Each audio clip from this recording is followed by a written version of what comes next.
They bragged about surviving Deathworld predators. Then the human said, "We domesticated ours by Phantom Marine." On a world covered in black sand where the sun was just another burning star in the pitch-black sky, for figures sat around a campfire, their silhouettes stark against the flames.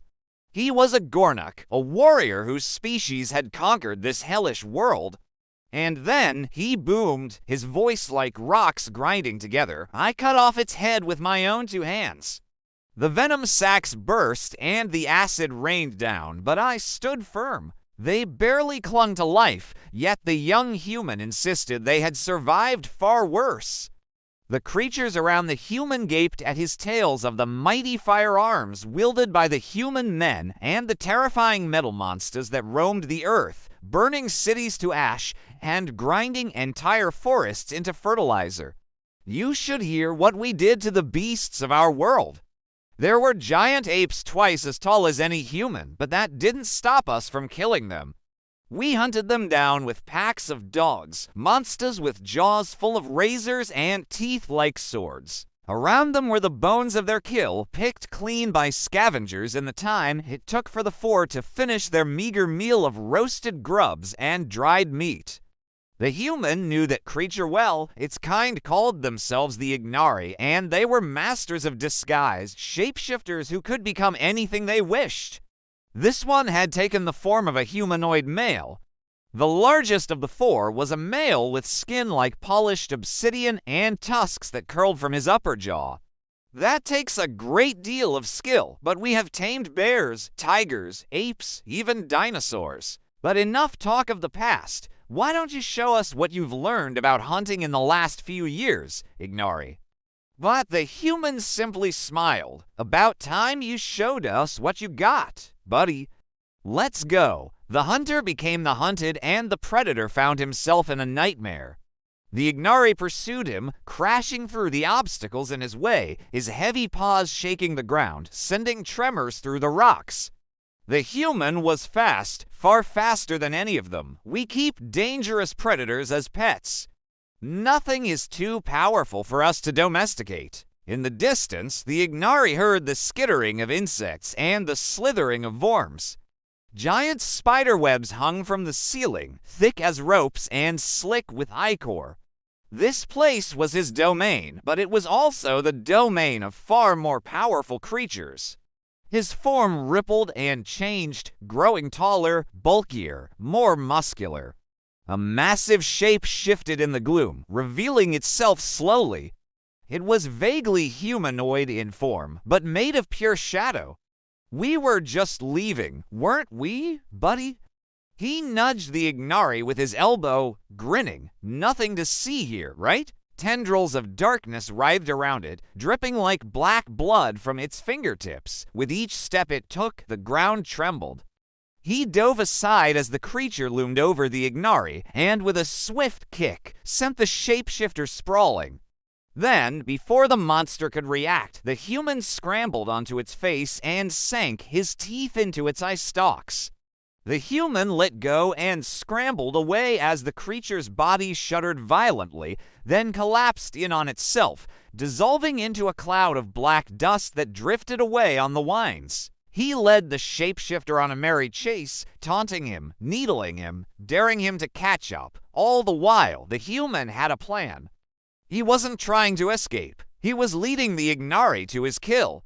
In moments, he was a predator in his own right, easily twice the size of the human, his teeth long. This is just a trick of perspective, my friend. Let me show you, the human shrugged. Well, I guess that's one hell of a way to end a story, huh? He had been so focused on proving himself, on showing the others his strength, that he had forgotten what it meant to be a predator. And humans were the strongest, most cunning of all. They had stared into the abyss and emerged victorious. And they had done it by playing the predators at their own game. Hold still, you big baby, he snarled, feeling the creature's consciousness lashing out at him, tendrils of darkness probing his mind. And sharp as shards of glass, his eyes glowing embers in the darkness. This is how small we humans are compared to our predators. Across from him, a slender, lithe creature nodded eagerly. It was an Asari, her lavender skin shimmering in the firelight, and they all wondered if they, too, could one day tame a monster. It is said your Gornak are fearless warriors, bold hunters who take no prisoners. How did you beat it? It's a mind flayer. Even the strongest Ignari would have lost to it. You are truly a monster, human. Or perhaps you are a hero. Even the Ignari knew better than to hunt prey in such a place. He wanted to flee, but it was too late. No creature dares stand against you except the carrion birds. Yet he was just a scavenger, barely clinging to survival on this hostile planet. What did he know about real predators? Dragons do exist here. So does a creature so big that it makes mountains crumble like sand. And nothing, absolutely nothing, can tame them, and even they fear the might of the Gornak, the third man added. His face was hidden in the shadows, but they all knew who it was. The youngest, the most inexperienced of the three, a human. Still, he bragged just as much as the others, if not more. And they told of leviathans with bodies like living mountains that swam in seas of molten lava. His people had come to this desolate rock, known only as Cinder after the fall of their home, Earth. As the night dragged on, the fire dwindled and the stories grew wilder. They spoke of death worms that burrowed through solid rock, killing prey by crushing them with tons of pressure, only to spit them out as worm poop. Finally, it was the humans' turn to listen while the others boasted of their hunts. A grim smile touched his lips. You call those predators dogs. The Asari tilted her head in confusion. Yes, dogs, the human confirmed, chuckling. Domesticated animals that do our bidding. You humans have tamed wolves. Yes, a snort came from the shadows. No doubt you have tamed the dragons, too. Is that what you've done?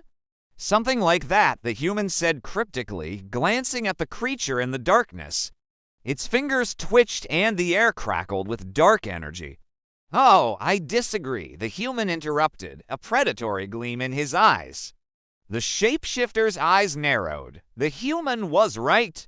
He had been boasting along with the others, telling stories to impress them, to make himself seem important. The Ignari snorted again, this time stepping forward and out of the shadows. In a flash, he was upon the human, claws extended, fangs bared, ready to rip the braggart's head from his shoulders. He dashed away before the Ignari could land a blow, disappearing into the darkness. He dodged and weaved between the jagged rocks, leaping over chasms that would have crushed a lesser creature and vanished into tunnels carved in the black sand. But still the human was faster. Soon, they were deep in the bowels of the earth, surrounded by the stench of decay. The human suddenly stopped, turned, and grinned at his pursuer. Found you, he said simply. The Ignari snarled, baring his teeth, but froze when he realized how deep in the Underdark they had gone. A low growl rumbled through the tunnels, vibrating in their chests. Something big was approaching, something that smelled like death and decay. From the darkness ahead, 2 points of light bloomed, then expanded into a pair of burning orbs. A rasping voice echoed in the cavern, "Who trespasses in my lair?" The human stepped forward, meeting the creature's gaze without flinching. The shapeshifter stared back at the creature, his fur bristling. The human was crazy. This was beyond insanity.